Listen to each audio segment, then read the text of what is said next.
আসসালামু আলাইকুম। আমি খুশিবিদ আমিনা হাশমি, চেম্বার কোচি মিরপুর নিউ পিসি ল্যাবে। আজকে গাজীপুরে ক্যাম্পে এসে আপনাদের সাথে কথা বলে, আপনাদের সাথে দেখা হয়ে সত্যি খুবই ভালো লাগছে যে আপনাদের কিছু হলেও আমরা জানাতে পারবো এবং জানাতে চাচ্ছি, এবং আপনাদের উৎসাহ এবং আপনাদের আগ্রহ আমাদেরকে আরো উৎসাহিত করছে যে আপনাদেরকে আমরা কিছুটা হলেও গাইডলাইন দিতে পারবো আপনার প্রতিদিনের জীবনযাপন প্রণালীটা কেমন হবে, কিভাবে কি করলে আপনি সুস্থ থাকতে পারবেন, আপনার কোনো রকম রোগ হবে না, কোনো রকম অসুস্থ বোধ করবে না। আমরা যদি অসুস্থ হয়ে যাই, তারপরে যদি ডাক্তারের কাছে যাই, কিন্তু আমরা এমন ভাবে থাকবো, এমন ভাবে জীবনযাপন করব যেন আমাদের কাছে ডাক্তারের কাছে যাওয়া পর্যন্ত লাগবে না, আমরা নিজেদের সুস্থতা তৈরি করতে পারবো।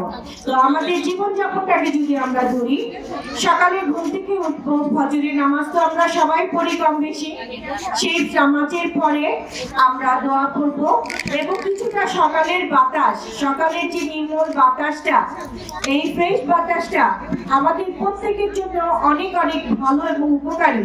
কারণ এই নির্মল ফ্রেশ বাতাসটা আপনার শরীরকে করবে সুস্থ সবল, আপনি সুস্থ বোধ করবেন এবং এই নির্মল বাতাসে কোনো রকম ধুলাবালি থাকবে না, আপনি শ্বাস গ্রহণ করবেন এবং আপনি ভালো থাকবেন, আপনার কোনো রকম শ্বাসকষ্ট হবে না। ধুলাবালি থাকলে কি হয়, আমরা অসুস্থ হয়ে যাই, অসুস্থতা বোধ করি।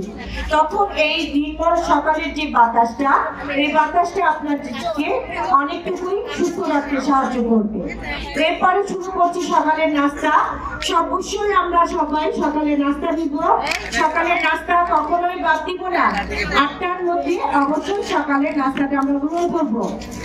এরপরে আসি 11টার দিকে আমরা অবশ্যই একটা কোনো ফল অথবা এক গ্লাসটা রুটি খেয়ে অন্তত 1 গ্লাস পানি খাবো। কারণ অনেকক্ষণ গ্যাপ দিয়ে যখন আপনি দুপুরে খাবারটা খাবেন, তখন আপনাদের খাবার গ্রহণের মাত্রা বেড়ে যাবে, যার জন্য আমরা 2-3 ঘন্টা পর পরই খাওয়ার জন্য চেষ্টা করব।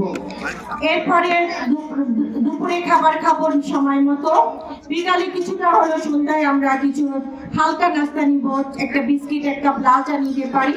আবার রাতের খাবার নিব 8টার মধ্যে এবং শোয়ার আগে 1 গ্লাস দুধ অথবা টক দই নিতে পারি। তো এবং নিয়ম মতো আমরা 45 মিনিট করে হাঁটবো প্রতিদিনই, প্রচুর পানি পান করবো। শারীরিক ব্যায়াম না হলে আমাদের খাদ্য গ্রহণের ইচ্ছাও থাকবে না, আমরা খাদ্য গ্রহণও করতে পারবো না। তো আপনাদের জীবনযাপন সুন্দর হোক, ভবিষ্যতেও আপনারা ভালো থাকবেন। আমরা আপনাদের সাথে কথা বলে ক্যাম্প করতে এসে আপনাদের সাথে দেখা হয়, আমাদের ভালো লাগছে। ভালো থাকবেন, সুস্থ থাকবেন।